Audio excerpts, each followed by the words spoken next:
Syria की ईंट से ईंट बजा दी, इराक के मैदानों को कब्रिस्तानों में बदल दिया गया, यमन की पूरे घर तहस नहस हैं, गज्जा की उस सरजमीन पर छोटे छोटे से बच्चों के टुकड़े उड़ा दिए जाते हैं। फिर भी मौलाना स्टेज पर बैठ कर कह रहा हो मेरा दीन गालिब आएगा।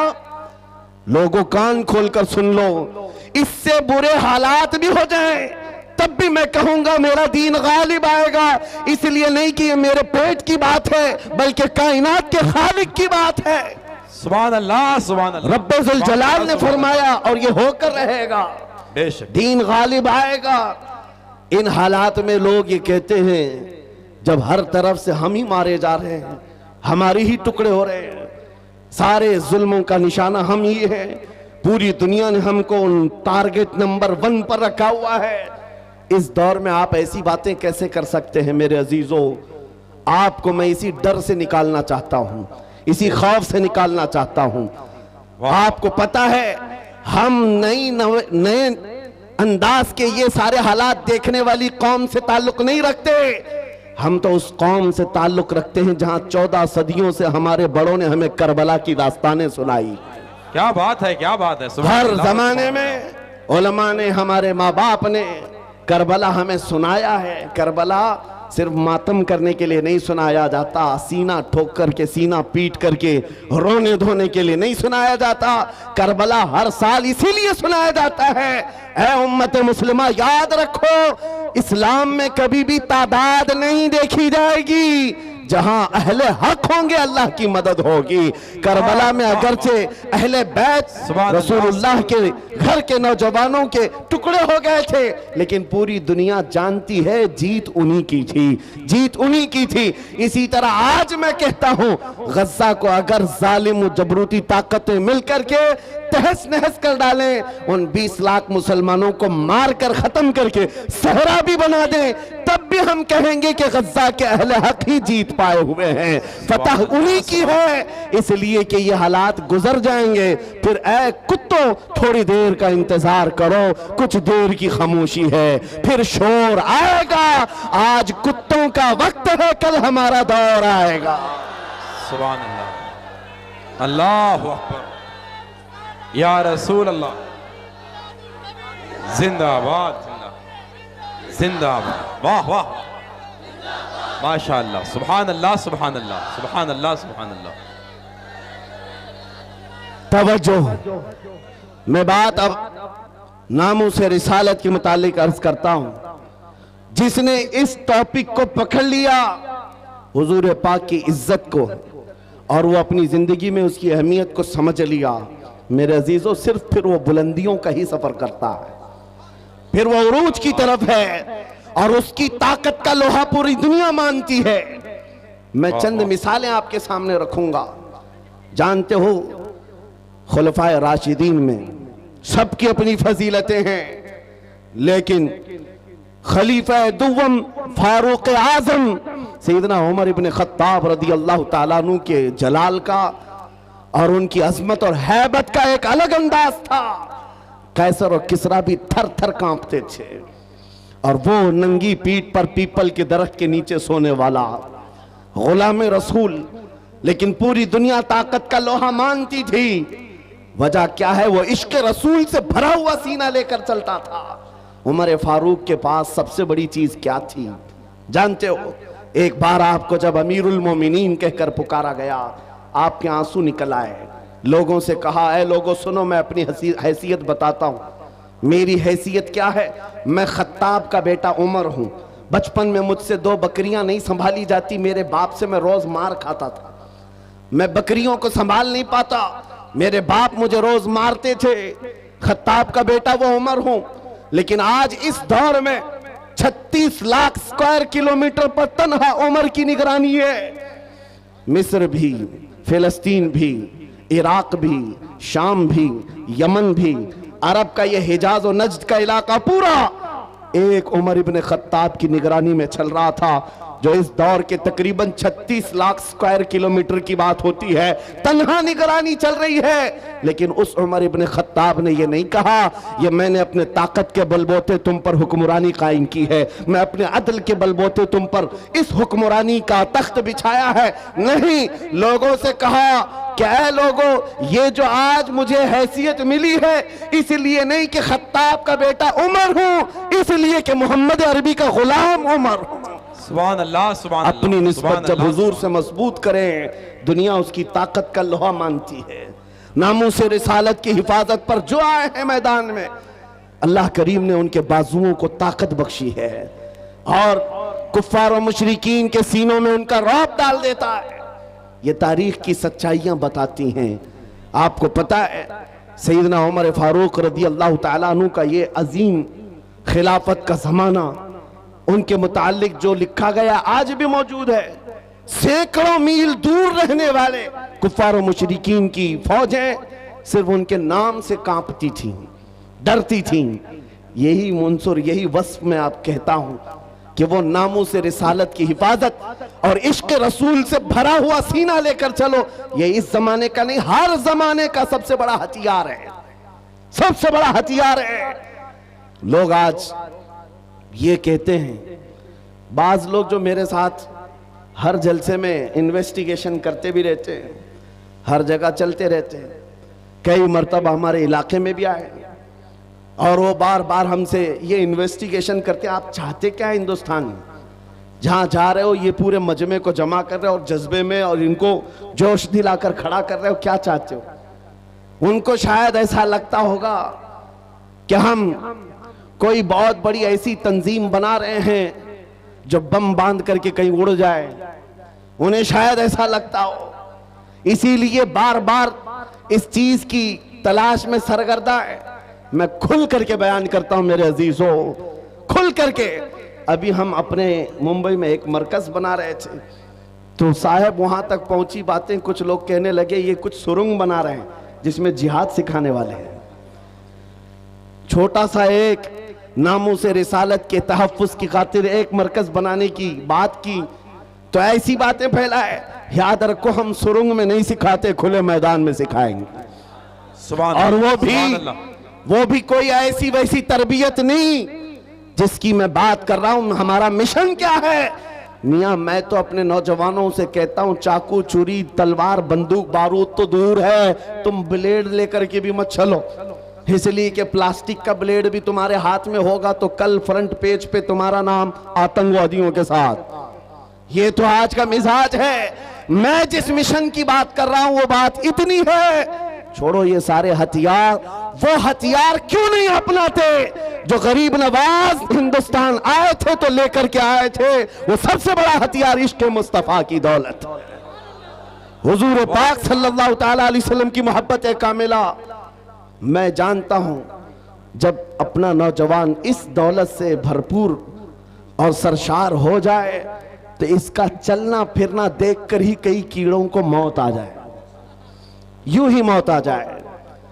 आपको कुछ करने की जरूरत नहीं, तन्हा आप हुजूर पाक के इश्क में चलते फिरते एक शक्ल तो बन जाओ, कम से कम इसकी बुनियाद तो रखो कि दुनिया तुम्हें पहचानने के लिए तुम्हारा नाम ना पूछे। कभी कंफ्यूजन इतना बढ़ जाता है कि तुम्हारे नाम से नहीं पता चलता तुम कौन से दीन के हो, तो दुनिया फिर तुम्हारे बाप का नाम पूछती है। बाप के नाम पर भी कंफ्यूजन आ जाता है तो दादा का नाम पूछती है, पता नहीं चल रहा कौन से धर्म से ताल्लुक रखता है। इसका नाम राजा है, बाप का नाम बबलू है, दादा का नाम टीनू मीनू है, कहीं से कुछ समझ में नहीं आता। मेरे अजीजों, ऐसी नौबत क्यों आए? आपका नाम, आपके बाप दादा का नाम पूछ करके दुनिया यकीन करे। मैं कहता हूं हुजूर पाक की मोहब्बत में अपने आप को इतना सरशार कर लो, किसी गली से गुजर जाए दुनिया देख करके कहे मदीने की गली का गुलाम नजर आता है, ताजदार मदीना का गुलाम नजर आता है। अल्लाह अकबर, या रसूल अल्लाह,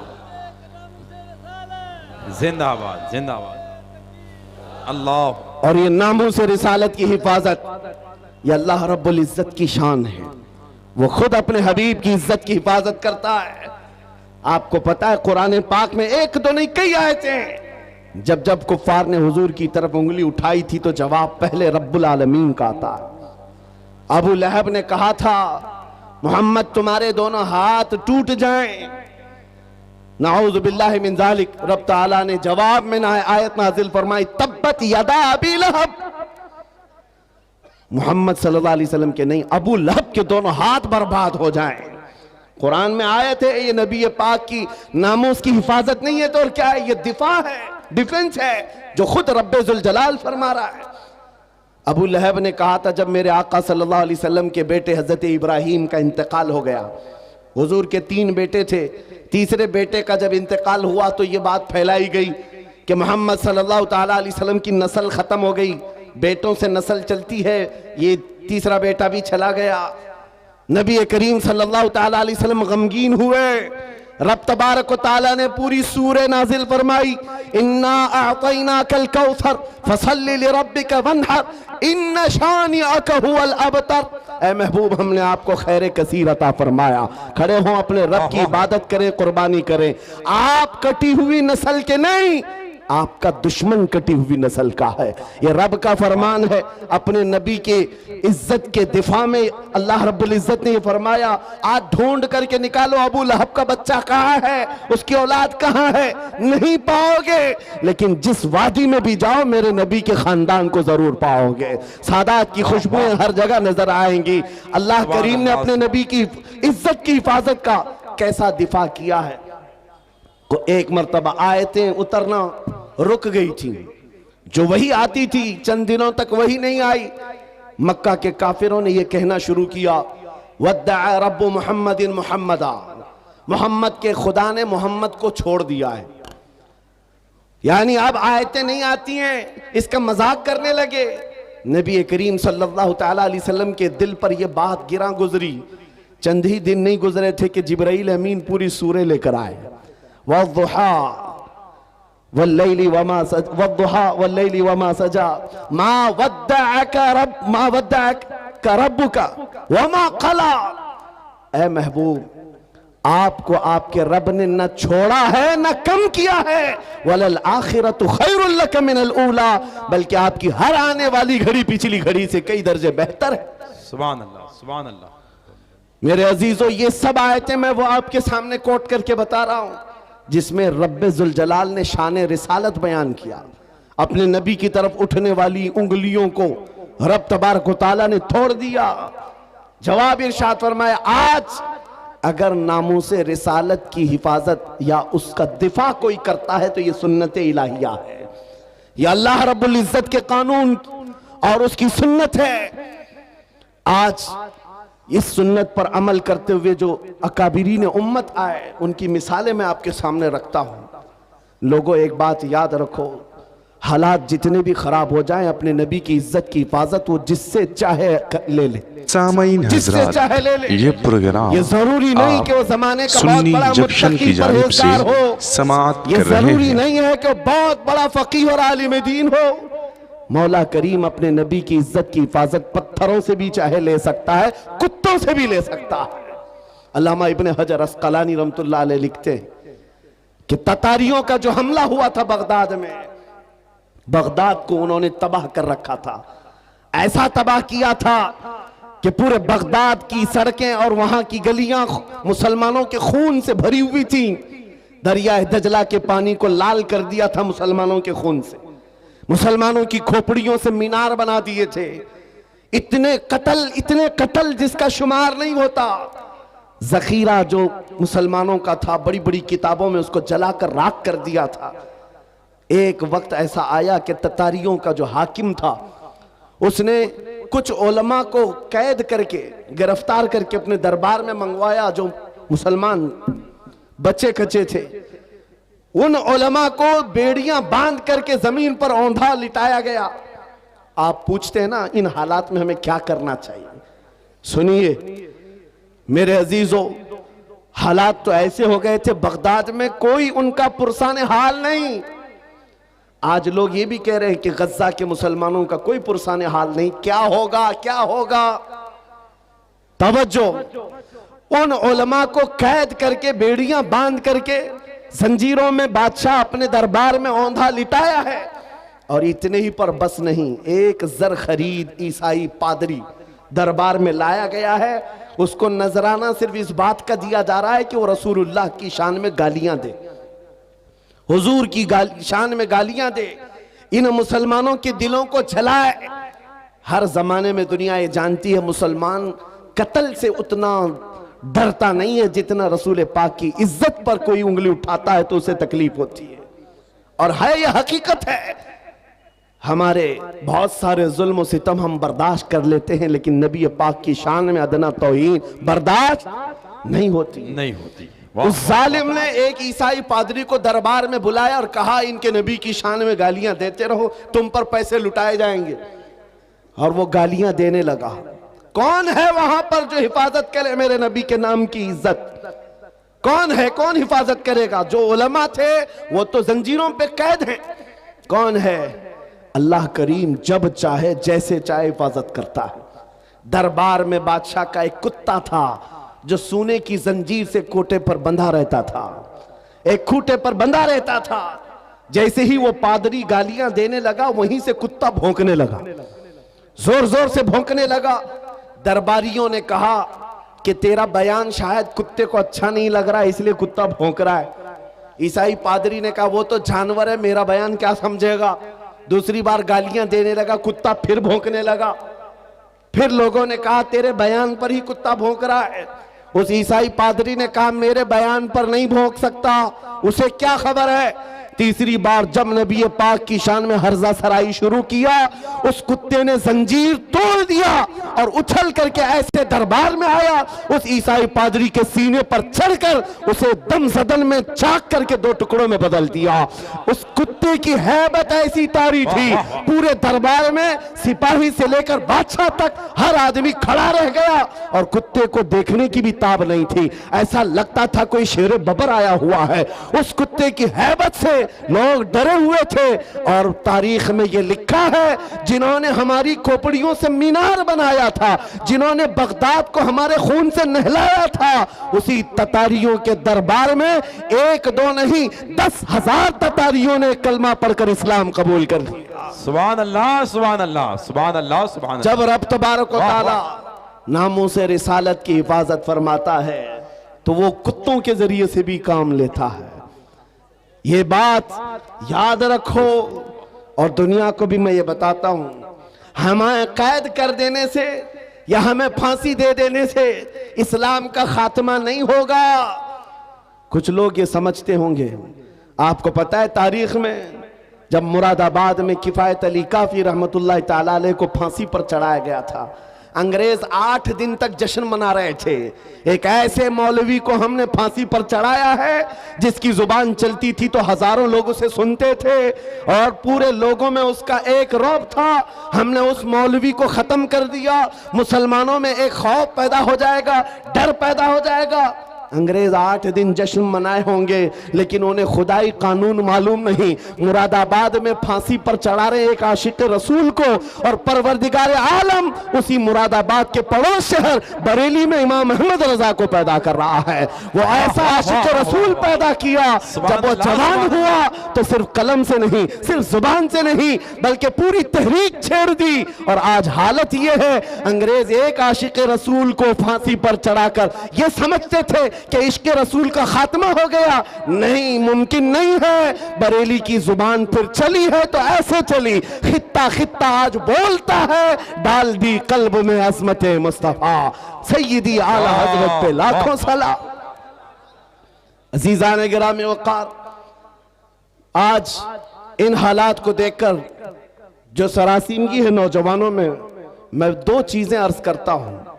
सरकार सय्यदी हुजूर हाफिज मिल्लत रहमतुल्लाह ताला अलैह का फरमान मेरे वालिद गिरामी से मैं नकल करके आपके सामने रखता हूं, जो वो अपने शागिर्दों के दरमियान कहा करते थे, 2 चीजें अपनी जिंदगी में लाजिम रखो। किसी जालिम से डरना मत, किसी मजलूम पर अपना जबर या अपनी ताकत का इस्तेमाल नहीं करना, किसी कमजोर पर ताकत का इस्तेमाल नहीं और किसी जालिम से डरना नहीं। ये 2 चीजें लेकर के चलो तुम्हारा कुछ नहीं होगा। कलमा तैयबा पढ़ा है और मेरे नबी की उम्मत में हो, मौत तो यूं भी किसी बिस्तर पर आनी ही है, और जब मौत आना ही है तो मेरे नबी की सुन्नतों पर आ जाए, हुजूर की मोहब्बत में आ जाए, क्या फर्क पड़ता है। अजीजा ने गिरामी वकार, इस जुमले को लेकर चले, खासकर आपके इस सूबे में, यहां लोगों को बिल्डोजर से डराया जाता है। मुसलमानों, एक छोटी मशीन से डरने वाली कौम तो नहीं हो, गैर कानूनी चीजों से बच जाओ। बिल्डोजर क्या, कई इससे बड़ी मशीनें भी आए, तुम्हें हिलाना नहीं चाहिए।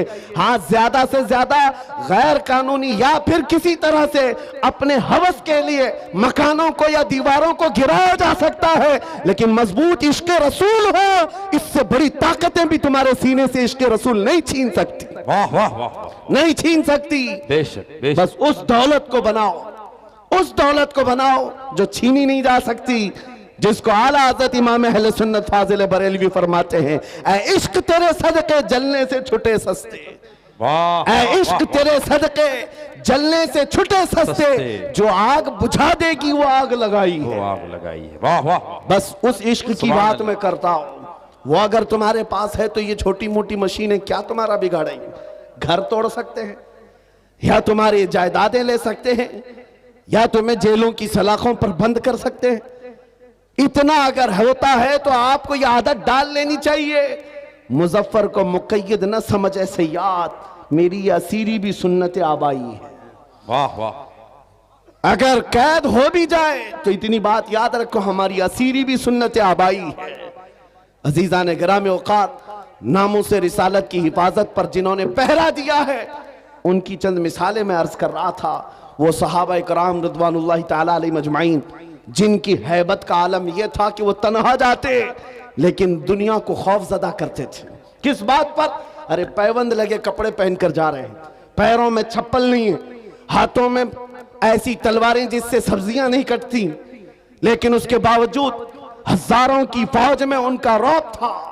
सैयदना खालिद बिन वलीद सैफुल्लाहिल मसलूल 125 जंगें अपनी जिंदगी में लड़ी, एक जंग में भी शिकस्त नहीं हासिल किया, शिकस्त नहीं हुई। उनकी एक तलवार का वजन 35 किलो का था और ढाल 40 किलो की, ये लेकर लड़ते थे और जिस मैदान में उतरते थे सफों की सफे दरहम बरहम।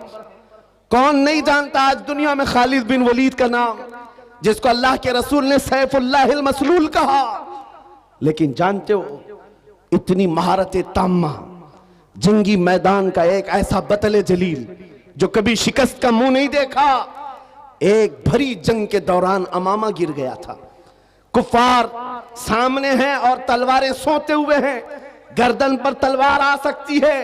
खालिद बिन वलीद तलवारों की परवाह नहीं कर रहे, उस अमामा को उठाने जा रहे हैं, अपनी पगड़ी उठाने जा रहे हैं। और दोनों काफिर वहां जो आपकी गर्दन के पास थे वो देखकर हैरत में रह गए।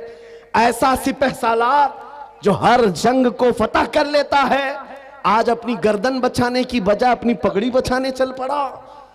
ये तो जंग के हुनर नहीं होते, एक छोटा सिपाही भी ऐसी गलती नहीं करता।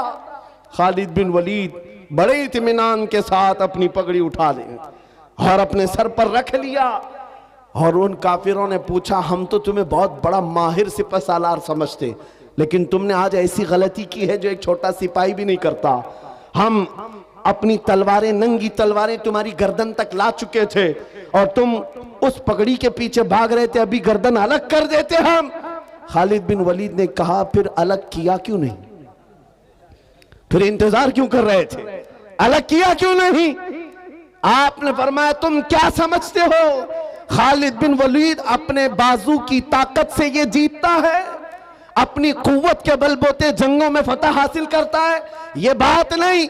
मेरी इस पगड़ी की अहमियत तुम नहीं जानते, इसमें मेरे रसूलुल्लाह के 3 मुँह मुबारका हैं। मेरा ये यकीन है, इन मुँह मुबारका की बरकत से अल्लाह मुझे फतह अता करता है। सुभान अल्लाह, सुभान अल्लाह, सुभान अल्लाह, सुभान अल्लाह, अल्लाहु अकबर, या रसूल अल्लाह जिंदाबाद। मेरे अजीजों, एक बात याद रखो, दुनिया में जिसने भी हैबत तारी की है वो इश्क रसूल की दौलत से ही तारी किया है। बेशक।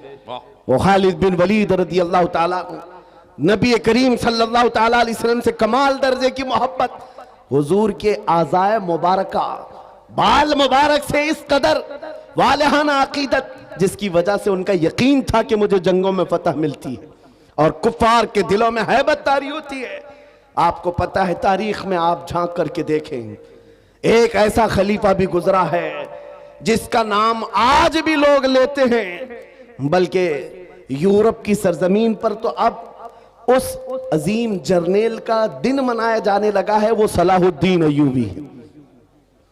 जब बैतुल मुक़द्दस की बात आई है तो हर जगह से सलाहुद्दीन का भी नाम आ रहा है, नाम जुड़ा हुआ है।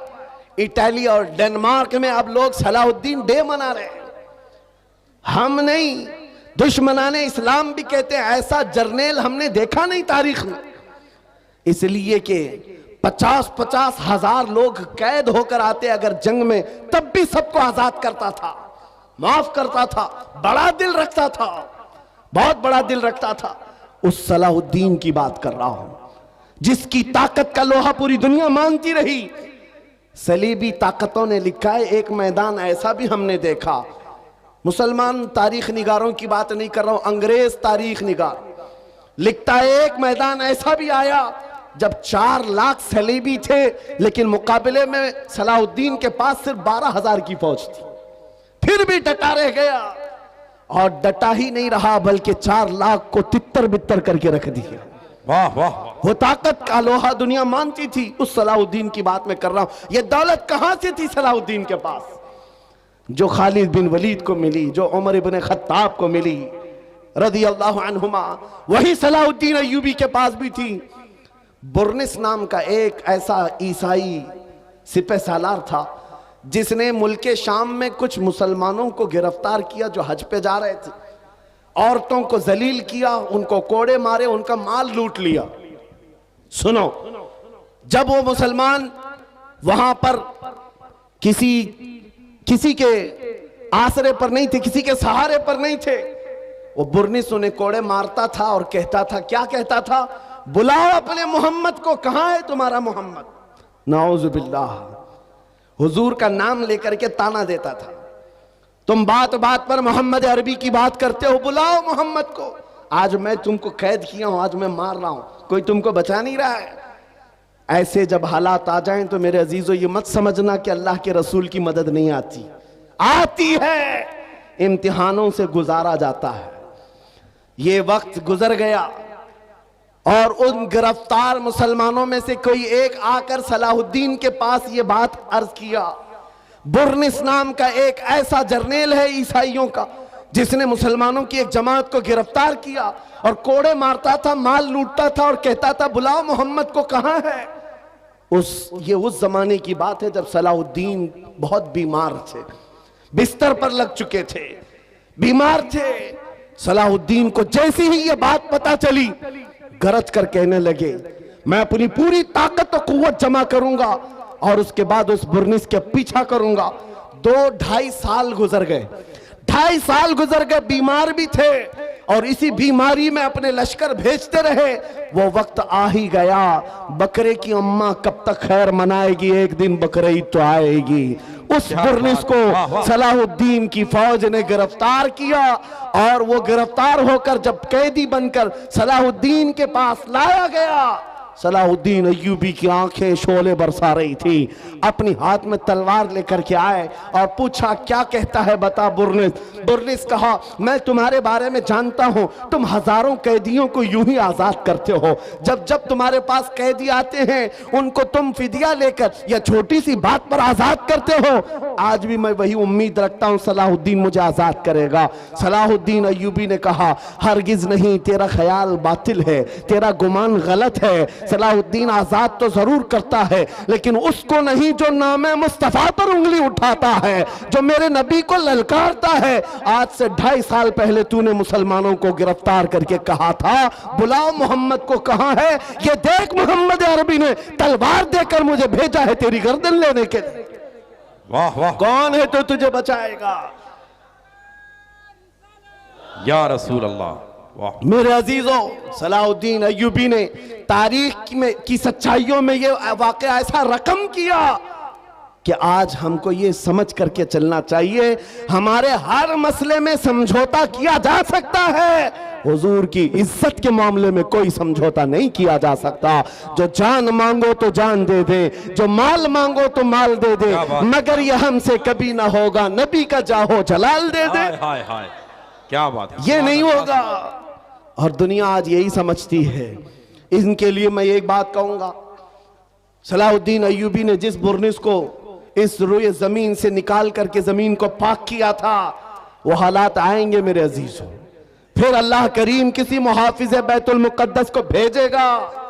मेरे नबी का फरमान है, ला तज़ालु इसाबतु मिन उम्मती युक़ातिलूना अला अबवाबि दिमश्क व मा हौलहा व अला अबवाबि बैतुल मुक़द्दस ला यदुर्रुहुम खुज़लानु मन ख़ज़लहुम ज़ाहिरीना अलल हक़्क़ इला अन तक़ूम अस्साअ।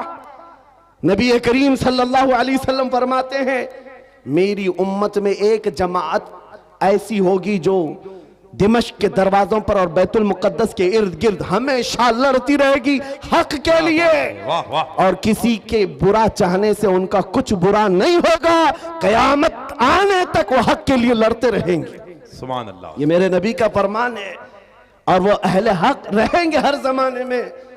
आज यहां पर भी हम देख रहे हैं बहुत सारे कुत्ते अब गलियों में आ गए भौंकने के लिए, हालात देख देख करके। और जिस भी मीडिया, दज्जाली मीडिया को खोलो, शुरू हो गया इन हालात को बयान कर करके। देखो यहां पर इनको कैसे मारा जा रहा है, कैसे काटा जा रहा है, कैसे इनके चीतड़े उड़ाए जा रहे हैं। शर्म करो जालिमों, 6 महीने के बच्चों को भी आतंकवादी कहते हो। हजारों बच्चों का खून हो गया, फिर भी ये दुगली दुनिया ऐसी है जो रशिया को आतंकवाद नहीं कह सकती, जिसने यूक्रेन को राख में बदल कर रख दिया है। वहां कोई नहीं कहता, इसलिए कि इनका दादा है। और यहां पर छोटी सी एक जमात के पीछे पड़े हुए हैं।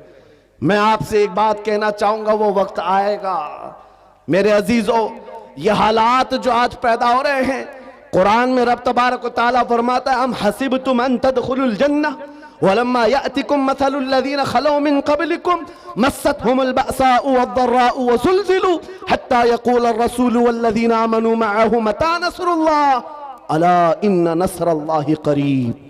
रब फरमाता है, लोग क्या ये समझते हैं ये यूं ही जन्नत में दाखिल हो जाएंगे, ये ऐसे ही जन्नत में चले जाएंगे और इनको वैसे नहीं आजमाया जाएगा जैसे पिछलों को आजमाया गया था। कि उनको सख्त तकलीफें आई, पिछले दौर के उन जियालों को आजमाया गया, सख्त तकलीफें आई, उनको हिला दिया गया था। वो जुल्जिलू, यहां तक के रसूल ने भी और उनके साथ वाले ईमान वालों ने कहा, अल्लाह की मदद कब आएगी? मौला फरमाता, आगाह हो जाओ, अल्लाह की मदद बहुत करीब है, अल्लाह की मदद बहुत करीब है। ये हालात आ जाने के बाद भौंकने वाले भौंकते रहेंगे, लेकिन तुम्हारे दिलों में नर्वसपन ना आए, डर और नाउमीदी ना आए। वो अल्लाह जो अबाबीलों को भेजा, वो रब्बे जुल जलाल जो बद्र में अपने नबी के चाहने वालों को 5000 फरिश्तों से मदद किया, वो रब्बे जुल जलाल जिसने यूनुस अलैहिस्सलाम को मछली के पेट से जिंदा बाहर निकाला, वो रब्बे जुल जलाल जिसने तपती हुई आग से इब्राहिम अलैहिस्सलाम को सलामत निकाला, वो रब्बे जुल जलाल जो तेज और तर्रार छुरी के नीचे इस्माइल अलैहिस्सलाम के गले की हिफाजत की, वो कल भी था, आज भी है और हमेशा रहेगा। वो हय्यो कय्यूम है, उसकी जात पर तवक्कुल रखो, यकीन रखो, मदद आएगी। न घबराओ मुसलमानों, अभी खुदा की शान बाकी है, अभी इस्लाम जिंदा है, कुरान बाकी है। ये जालिम काफिर क्या समझते हैं जो रोज हमसे उलझते हैं? ये जालिम काफिर क्या समझते हैं जो रोज हमसे उलझते हैं? अरे अभी करबला का आखिरी मैदान बाकी है। वाह वाह वाह वाह। सामईन हज़रात, ये प्रोग्राम आप सुन्नी जंक्शन की जानिब से समाअत कर रहे हैं। या अली, वाह। मेरे अजीजों, नामों से रिसालत की हिफाजत करना हो तो डर और खौफ सीने से निकाल दो। मौत तो किसी जगह आनी है। इश्क गर जुर्म हो तो फांसी की सजा दी जाए। आशिक रसूल कहता है, इश्क गर जुर्म है तो फांसी की सजा दी जाए। दरे महबूब पे लेकिन ये सजा दी जाए। क्या बात है, क्या बात है। हमारी वाह, वाह। तमन्नाएं यही हैं। हुजूर से मोहब्बत करना अगर जुर्म है तो ये जुर्म बार बार करेंगे। हुजूर पाक सल्लल्लाहु अलैहि वसल्लम की सुन्नतों पर चलना। आपसे मैं एक सवाल करता हूं, नामूसे रिसालत की हिफाजत कैसे करेंगे? ये जुबान से, इन नारों से, इन मजमों से? आपसे मैं पूछता हूं, अगर दुनिया तुम्हें रसूलुल्लाह का गुलाम कहकर पुकारे तो तुम्हें कोई एतराज है? आपको बुरा लगेगा? नहीं। बल्कि मैं तो समझता हूं अगर हमारा इंट्रोडक्शन इस बात से हो जाए, ये तो जिंदगी की मेराज है। वाह वाह वाह वाह। सगे तैबा सब कह कह के मुख पुकारे बेदम, यही रखियो मेरी पहचान मदीने वाले। सुभान अल्लाह। बेदम वारसी तो कहते हैं, ऐ अल्लाह के नबी, दुनिया मुझे तैबा का कुत्ता कहकर पुकारे, बस मेरी इतनी पहचान बना दो, मेरी इतनी पहचान बना दो। आज उस मुजद्दिद आजम का जिक्र जो हर मजमे में होता है, जिसको अल्लाह ने 55 से ज्यादा उलूम व फनून पर महारत ताम्मा दी थी, वो बरेली का इमाम जिसने 1000 से ज्यादा किताबें लिखी, फतावा रज़विया और कंजुल ईमान जैसे ऐसे जखीरे दिए हैं सुन्नियत को, जिसके इल्म का कोहे हिमालय इतना ऊंचा कि देखते हुए लोगों की टोपियां गिर जाएं, लेकिन उस बरेली के इमाम ने जब अपना इंट्रोडक्शन कराया था, अपना तारुफ कराया था, तो ये नहीं कहा था मैं नकी अली खां का बेटा हूं, मैं रजा अली खां का पोता हूं, मैं बरेली का बड़ा जमींदार हूं, मैं बड़ा आलिम व फकीह हूं, मैं बहुत बड़ा मुफक्किर इस्लाम हूं। नहीं, अपना तारुफ कराया तो यूं कराया, उस गली का गधा हूं मैं जिसमें मांगते ताजदार फिरते हैं। सुभान अल्लाह, सुभान अल्लाह, सुभान अल्लाह, सुभान अल्लाह, सुभान अल्लाह, सुभान अल्लाह, या रसूल अल्लाह। वाह भाई, जिंदाबाद जिंदाबाद जिंदाबाद जिंदाबाद। आपसे मैं यही बात तो पूछ रहा हूं, इतनी बड़ी अबकरी शख्सियतें नबी पाक की गुलामी पर फख्र करती हैं। ऐ नौजवानों, क्या तुम्हें कोई आपत्ति है, कोई एतराज है अगर दुनिया तुम्हें नबी का गुलाम कहे? नहीं एतराज है तो पूरे के पूरे गुलाम बनते क्यों नहीं? फिर क्यों नहीं बनते? तुम्हें दाढ़ियां रखने में शर्म आती है और फिर कहते हो गुलाम कहे तो बुरा नहीं लगता। तुम्हें टोपियों से शर्म आती है, बार बार इन दाढ़ियों को निकाल कर फेंकते हो सेकुलर बनने की चक्कर में, कॉमन आदमी बनने के चक्कर में, कि दुनिया कभी हमको मुल्ला मौलवी ना कहे और आतंकवादी ना कहे। याद रखो मेरे अजीजों, चंद दिनों पहले एक ऑटो ड्राइवर हमारे पास आए, उन्होंने पूछा था, हजरत इस जमाने में भी दाढ़ी रखना वाजिब है? इस जमाने में भी हालात बहुत खराब हो चुके हैं, कुछ मसलहत के साथ कुछ नहीं किया जा सकता? मैंने कहा इस जमाने में ये वाजिब और बढ़ गया है, ये वाजिब बढ़ गया है, इसलिए कि जिसे तलवार नहीं चुभती उसे दाढ़ी चुभती है आज। लेकिन हम चुबाने के लिए नहीं रखते। मैंने उनसे कहा, साहब आपको तकलीफ किस बात की है? उस दुनिया में जी रहे हो जहां लोगों को चोटी रखने में शर्म नहीं आती, तुम्हें दाढ़ी रखने में क्यों शर्म आए? लोगों को बालियां पहनने में, चूड़ियां पहनने में शर्म नहीं आती मर्दों को, और तुम्हें नबी पाक की सुन्नतों पर क्यों शर्म आए? क्यों गुलामी पर एतराज है तुम्हें? जब नहीं है तो खुलकर मैदान में आओ और दुनिया को बताओ मेरे नबी से मेरा रिश्ता कल भी था और आज भी है, अपना सब कुछ गुंबद खजरा कल भी था और आज भी है। वाह तो खुल करके गुलामी करो, खुल करके गुलामी करो, छुपा छुपा कर ये नहीं। आपसे पूछता हूं, तुम्हारा दीन सच्चा है या नहीं? यकीन के साथ कह रहे हो? तुम्हारा खुदा सच्चा है, तुम्हारा नबी सच्चा है, अल्लाह की किताब कुरान सच्ची है? जब तुम्हारा यकीन है खुदा भी सच्चा, रसूल भी सच्चा, दीन भी सच्चा, किताब भी सच्ची, जिसका सब सच्चा, उसे इस तरह डर कर जीना जेब नहीं देता। सर उठा कर जियो और दुनिया को बताओ मेरा ताल्लुक किसी मुजरिम कौम से नहीं, मेरा ताल्लुक उस हबीबे कायनात से है जिसका चलना फिरना देखकर चांद और सूरज भी रश्क किया करे, जो महबूबे खुदा है। मेरे अजीजों, बात सिर्फ इतनी है, हमने अपने हाथों खुद अपनी तबाही की। शायर ने बहुत पहले कहा था, दीवार क्या गिरी मेरे खस्ता मकान की, लोगों ने आने जाने का रास्ता बना लिया। क्या बात? लोगों ने आने जाने का रास्ता बना लिया। गली में देखो कोई घर गिर जाए तो लोग इधर से उधर जाने के लिए वही घर इस्तेमाल करते हैं, दीवारें गिर जाएं तो वो रास्ता बन जाती है। हमने अपनी इत्तेहाद को और अपने अखलाक को अपने हाथों तोड़ दिया। आज दुनिया हमारे साथ फुटबॉल खेल रही है, इधर से उधर, उधर से इधर। जिस दिन तुम मजबूत हो जाते तो उस इकबाल के शेर को याद करो, बहुत सच्ची बात कही थी शायर मशरिक ने, उनके जो हम गुलाम थे खल्क के पेशवा रहे, के पेशवा रहे। वाह, उनके जो हम गुलाम थे खल्क के पेशवा रहे, उनसे फिरे जहां फिरा फिर आई कमी वकार में। वाह वाह। हमारी इज्जतों में कमी आई है तो उस डोर के टूटने से या कमजोर होने से जो डोर हमारी मदीने तक चली जाती थी। आओ ऐ नौजवानों, बेखौफ होकर मेरे मुस्तफा की सुन्नतों को आम करो। नामों से रिसालत की हिफाजत जुबान से नहीं अमल से होती है, अमल से होती है। मेरे आका ने फरमाया, मन तमस्सक बिसुन्नती इंद फसाद उम्मती फलहु अजरु मिअति शहीदिन। हुजूर ने फरमाया, ऐसा जमाना जब आ जाए कि उम्मत में फसाद हो या बुरा जमाना आ जाए, उस वक्त जब रसूलुल्लाह की सुन्नतों को खत्म किया जा रहा हो, तुम में से कोई एक जियाला मर्द उठे और हुजूर की एक सुन्नत को जिंदा करे, अल्लाह उसे 100 शहीदों का सवाब अता करता है। नामों से रिसालत की हिफाजत की जिम्मेदारी है नौजवानों तुम्हारे कंधों पर है, सिर्फ स्टेज पर बैठे हुए उलमा पर नहीं। तुम क्या समझते हो माइक से बोल करके हुजूर की इज्जत की हिफाजत की जाएगी? नहीं, तुम हर जगह हर गली में जब भी निकलते हो नारे लगाते हो, इस्लाम जिंदाबाद, इस्लाम जिंदाबाद।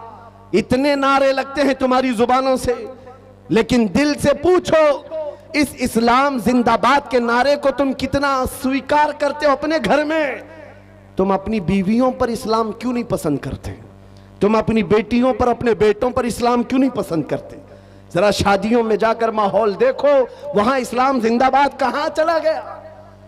वहां वो आवारगी, वो बेपर्दगी। अजीजा ने गिरामी वकार, कौलो अमल में एक हो जाओ। अगर इस्लाम से मोहब्बत करते हो तो अपने घरों से मोहब्बत करो, माहौल ले आओ। दुनिया आज तुम्हारे साथ जो खेल रही उसकी वजह यह है तुमने अपने कल्चर, अपने अखलाक को निकाल कर फेंक दिया अपने घरों से। सुबह उठ करके गाने लगाना, अपने घरों में बड़े बड़े टीवी स्क्रीन लगाकर बच्चों की तरबियत टीवी सीरियल और फिल्मों से करना, यह तुम्हें ज़ेब नहीं देता।